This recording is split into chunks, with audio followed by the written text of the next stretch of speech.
오늘 우리에게 하나님께서 주실 말씀은 역대하 20장 14절에서 17절 말씀입니다. 역대하 20장 14절에서 17절 말씀 우리 다 같이 봉독하겠습니다. 여호와의 영이 회중 가운데에서 레위 사람 야하시엘에게 임하셨사오니 그는 아삽 자손 마따냐의 현손이요 여이엘의 증손이요 분야야의 손자요 스가랴의 아들이더라. 야하시엘이 이르되 온 유다와 예루살렘 주민과 여호사밧 왕이여 들을지어다. 여호와께서 이같이 너희에게 말씀하시기를 너희는 이 큰 무리로 말미암아 두려워하거나 놀라지 말라. 이 전쟁은 너희에게 속한 것이 아니요 하나님께 속한 것이니라. 내일 너희는 그들에게로 내려가라. 그들이 시스 고개로 올라올 때에 너희가 골짜기 여기 여루엘 들 앞에서 그들을 만나려니와 이 전쟁에는 너희가 싸울 것이 없나니 대열을 이루고 서서 너희와 함께한 여호와가 구원하는 것을 보라. 유다와 예루살렘아 너희는 두려워하지 말며 놀라지 말고 내일 그들을 맞서 나가라. 여호와가 너희와 함께하리라 하셨느니라 하매 아멘. 일본의 그 엔도 슈사쿠의 침묵이라는 종교 소설이 있습니다. 이 분야에서 명작으로 평가받는 소설인데 17세기 에도 시대에 불었던 천주교 박해를 배경으로 쓴 작품입니다. 온갖 잔혹한 박해 속에서 신앙을 지키기 위해 노력하며 애쓰는 그 사제들과 신도들의 이야기입니다. 침묵이라는 소설은 이제 지상에서 살아가며 믿는 이들이 겪는 고통에 대해서 기록한 그런 소설인데 이런 고통에 대해서 아무것도 하지 않고 또 아무 말도 하지 않는 그 하나님의 그 침묵을 의미하는 내용입니다. 믿는다는 것, 그 이유 하나만으로 죽음을 맞는 사람들, 또 죽음에 굴하지 않고 믿음을 지키는 사람들, 또 한편으로는 그 공포로 인해서 하나님을 떠날 수밖에 없는 그 사람들의 모습을 보여주는 그러한 내용입니다. 신앙인이라면 한 번쯤 고통 속에서 침묵하는 그 하나님을 우리가 생각을 하게 됩니다. 그러면서 우리가 많은 생각을 갖게 하는 것이죠. 그런데 주인공인 그 로드리고 신부가 깨달은 것은 침묵 속에서도 하나님은 자신과 함께 했다라고 하는 그런 사실입니다. 그러면서 이 소설 속에서 보면은 자신의 스승이자 그 선교 선배인 신부를 이제 만나게 되는 그런 순간이 있습니다. 그 신부가 순교하지 않고 배교했다는 그 소문을 이제 들었는데 그 들은 직후에 그 두 눈으로 그를 보게 되는 순간 또 자신도 끝내 배교를 하지 않으면 안 된다고 하는 그런 사실에 이제 처해 있는 그 상황이죠. 그러면서 이제 고문당하는 신자들을 이제 보게 되는 것이죠. 그러면서 자기의 선교 신부가 왜 배교를 하게 되었는가라고 하는 그런 사실도 깨닫게 됩니다. 결국 로드리고 신부도 이제 동판에 그 그림에 발을 갖다 이제 대게 되는데 동판에 발을 가져다 이제 그 두는 그 순간에 그림으로 그려진 예수가 말하게 되는 것을 듣게 됩니다. 그 순간 로드리고 신부는 하나님께서 침묵하고 있었던 것이 아니라 자신들과 함께 이제 고통 속에 있었다고 하는 이러한 사실을 깨닫게 되는 것이죠. 그 이후에 신부는 진심으로 이제 하나님의 가르침을 이해하면서 자신을 이제 배신한 그 일본 안내자를 용서하게 되는 그러한 내용으로 이 침묵 소설은 얘기하고 있습니다. 그렇습니다. 우리가 신앙생활을 하면서 때로는 이와 같은 생각으로 고민을 할 때가 있습니다. 하나님께서는 왜 나의 기도를 듣지 않으시지? 왜 응답을 주시지 않지? 또 왜 가만히 있으시지? 또 이러한 생각으로 우리는 이제 가지고 있을 때가 있다고 하는 그런 사실이죠. 우리가 너무나 힘들고 어려울 때 아마 이런 생각을 해보신 분들 많이 있을 것입니다. 그러면서 점점 우리 마음속에는 이제 하나님에 대한 불신과 실망으로 이제 가득 차게 되는 그런 순간들을 맞게 된다고 하는 그런 사실입니다. 이 침묵에서처럼 하나님은 그러나 절대 침묵하고 있지 않다고 하는 그런 사실입니다. 그 고통 속에서 우리와 함께 고통을 받고 함께 아파하고 있다고 하는 이러한 사실을 기억하시기를 바랍니다. 또한 그림이 있죠. 우리 기독교인이라고 하면은 잘 알고 있는 그림이 있습니다.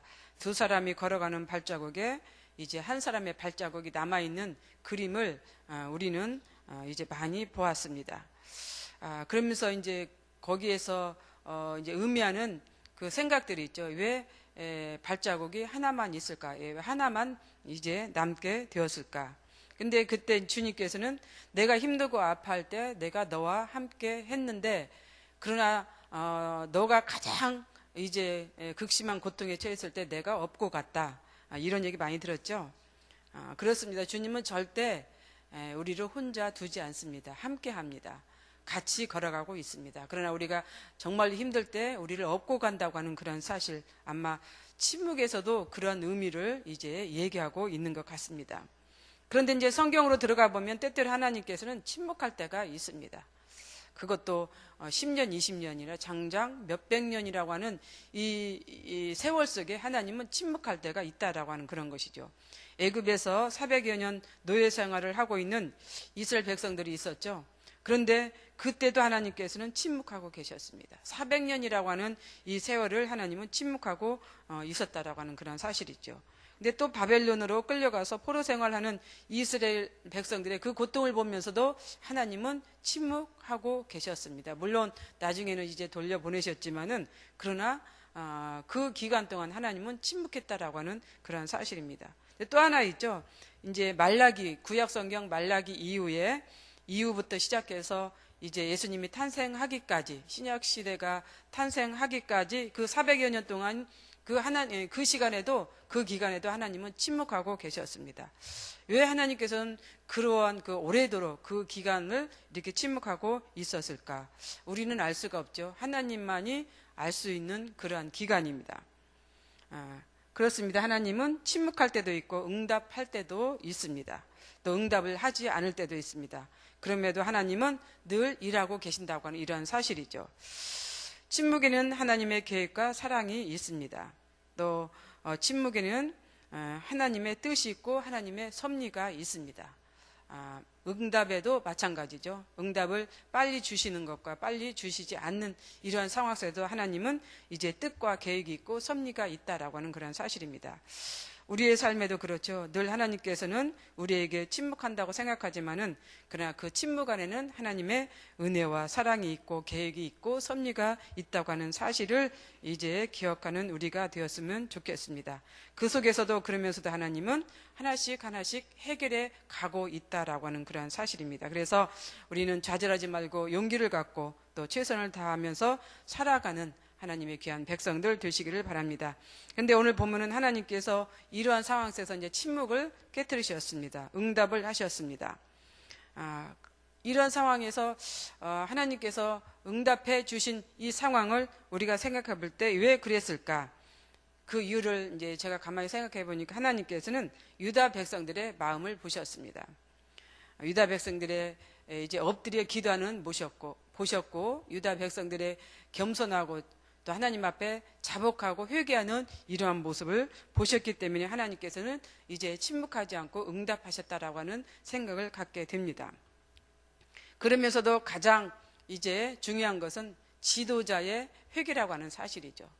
여호사밧 왕의 하나님 앞에 무릎 꿇고 간절하게 기도하는 모습이라고 하는 이러한 사실입니다. 그렇습니다. 물론 일반 백성들의 회개도 중요하고 엎드리는 것도 중요하지만은, 그러나 가장 중요했던 그 사건 하나는 유다의 왕 여호사밧이 하나님 앞에 이제 엎드려서 겸손하게 기도하는 이 모습이었다고 저는 생각이 듭니다. 그래서 이 모습을 보신 하나님께서는 응답을 해 주셨습니다. 하나님은 우리가 우리 죄를 자복하고 또 하나님 앞에 엎드릴 때 침묵을 깨뜨리고 응답해 주신다고 하는 이런 사실입니다. 우리 죄를 자복하고 하나님을 찾기 때문에 하나님은 침묵하지 않고 우리의 기도를 들어주신다고 하는 이러한 사실이고, 그러면서도 그 속에 서서 늘 하나님은 하나님의 사역, 일을 진행해 가고 계신다고 하는 이제 사실입니다. 그래서 14절에 보니까 여호와의 영이 회중 가운데서 레위 사람 야하시엘에게 임하셨으니, 그런데 이제 하나님께서 침묵을 깨뜨리고 나타나셨잖아요. 응답해 주셨잖아요. 그런데 그 수많은 사람들 중에서 이제 제사장이나 대제사장이나 선지자나 예언자나 이런 사람들에게 이제 하나님께서 나타나신 것이 아닙니다. 정말 우리가 생각하지 못하는, 그 당시 유다 백성들도 아마 생각하지 못하는 이제 사람에게 나타났다라고 하는 그런 사실이죠. 여기에 보니까 레위 사람 야하시엘에게 임하셨으니, 이 레위 사람 야하시엘은 제사장의 가문도 아닙니다. 또 선지자의 가문도 아니에요. 성경에 보면은 그의 조상은 다윗이 임명한 3대 악사 중 한 사람인 아삽의 자손이다라고 이렇게 기록하고 있습니다. 근데 이들은 뭐예요? 음악하는 가문이에요. 음악하는 이제 가정이에요. 선지자나 대제사장이나 이런 가문이 아니라 하나님께 찬양을 올리는 이러한 가문의 사람에게 하나님께서 나타나셨다라고 하는 사실이에요. 그래서 이런 사실을 우리가 볼 때 구약시대는 특별히 하나님의 말씀은 특별한 자들에게 나타났잖아요. 예언자나 제사장이나 선지자나 이런 그 리더들에게 나타났어요. 대부분. 그런데 여기에서 이러한 그 음악하는 가문에게 나타났다라고 하는 것은 오늘날 우리들에게, 일반 백성들에게도 하나님께서 말씀해 주신다고 하는 사실을 우리가 이해할 수 있음을 이제 생각이 듭니다. 그래서 이제 야하시엘에게 하나님은 말씀을 주셨습니다. 오늘 본문이 그 말씀이에요. 14절에서 17절의 말씀이 하나님께서 이제 이 야하시엘에게 내려주신 하나님의 말씀입니다. 백성들 앞에 나타나신 하나님은 이제 그 응답이 뭐였어요? 전쟁의 승패가 사람의 수나 무기의 성능에 있지 않다라고 이렇게 얘기를 하고 있는 것입니다. 오직 전쟁은 하나님께 달려있다. 어떤 무기나 이제 칼과 활이나 이런 것에 있는 것이 아니라 나에게 달려있다. 하나님께 달려있다라고 이렇게 얘기했습니다. 그러면서 유다 백성들은 이번 전쟁에서 너희들이 무엇을 하려고 하지 말아라. 오직 너희들은 하나님만 믿고 의지하면 된다. 이거였습니다. 하나님만 전적으로 의지한다면 이제 결단코 전쟁에서 승리를 내가 해줄 거다. 이러한 하나님의 말씀이었습니다. 그러면서 전쟁은 너에게 속한 것이 아니라 하나님께 속해 있다. 그래서 또 하나님은 이제 유다 백성들을 향해서 어떤 이제 행동을 취하도록 했습니까? 유다 백성들을 향해서 적들이 있는 그 현장에 나가도록 했습니다. 싸우러 가도록 한 것이 아니라 하나님께서 행하시는 일들을 보여주기 위해서 이제 하나님은 이렇게 이 유다 백성들에게 그 현장에 나가도록 했습니다. 그래서 하나님이 행하시는 일이 얼마나 크고 놀라운가를 이제 보여주었습니다. 이런 상황이 출애굽기에서도 있어서요. 모세가 이스라엘 백성들을 이끌고 이제 애굽에서 나올 때 홍해를 건너는 사건이 있었습니다. 그 사건에도 하나님은 이스라엘 백성들을 이제 참여시켜서 그 현장에서 보고 듣고 체험토록 했습니다. 듣는 것과 보는 것은 차이가 있기 때문에 직접 그 사건을 눈으로 보고 확인하도록 했던 것이죠. 그렇다면 왜 하나님께서는 이런 그 행위들을 했을까? 아마 하나님께서는 그 현장에서 직접 보고 이제 체험한 그 사건들을 그 자자손손 이스라엘 백성들에게 이제 남겨두기 위해서, 기억하기 위해서 그렇게 했던 것 같습니다. 오늘 상황도 그렇습니다. 하나님께서 이스라엘 백성들에게 현장에 나가서 하나님께서 행하시는 일들을 보도록 했던 것은 이제 자자손손 기억에 남도록, 그러면서 하나님의 그 이제 사역을 하나님께서 어떤 일을 너희들에게 행하는가를 이렇게 알려주기 위해서 이렇게 했던 것을 우리는 이제 성경 통해서 알 수가 있습니다. 그렇습니다. 하나님은 이토록 유다 백성들에게 크고 놀라운 하나님의 사역을 통해서 보여주었습니다. 오늘도 하나님은 우리들에게 이러한 사역을 행하시고 있습니다. 우리가 때로는 느끼지 못하고 알지 못하고 이제 그것을 이제 깊게 생각하지 못해서 그러한 것이지, 그러나 하나님은 오늘도 우리들에게 크고 놀라운 일들을 행하고 계신다고 하는 이러한 사실입니다.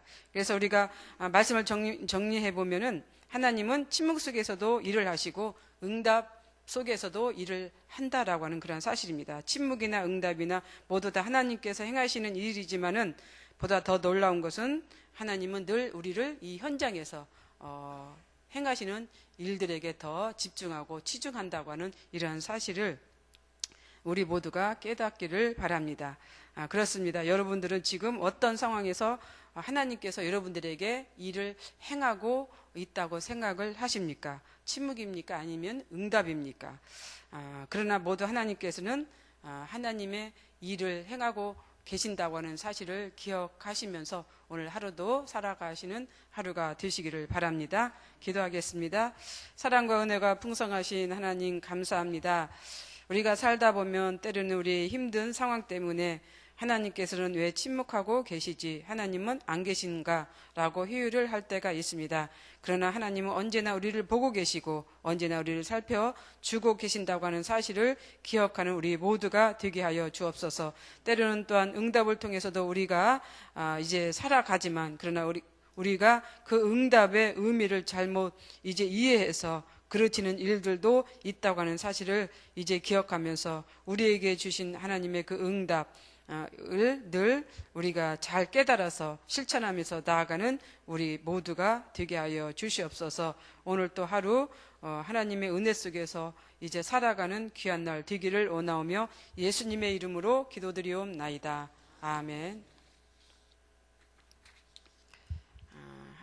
공동기도문 말씀상 공동체입니다. 말씀과 삶이 어우러져야 참된 부흥이 일어나는 것을 믿습니다. 우리 허물과 연약함을 겸허하게 고백하며 말씀을 사모합니다. 진리의 말씀 성경에 약속된 하나님의 부흥을 기다립니다.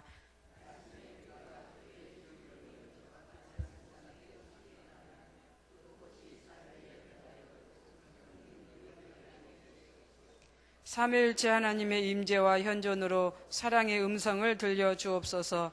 주님, 우리 공동체의 비전을 굳세 믿음으로 거듭하여 선포합니다. 하나님 말씀의 거룩한 리더십으로 그리스도인의 삶과 세계를 변화시킨다. 아멘.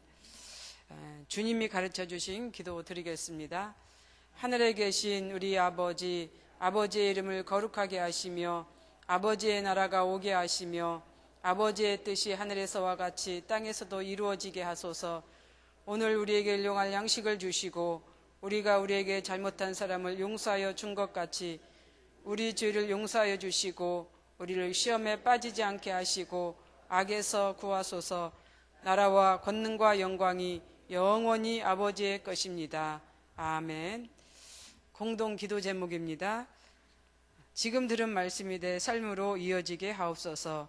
주일 예배를 준비하는 목회자와 또 사역자들에게 성령의 충만함을 주옵소서. 유럽 집회에서 말씀하시는 담임 목사님의 건강과 사역 일정을 인도하여 주옵소서.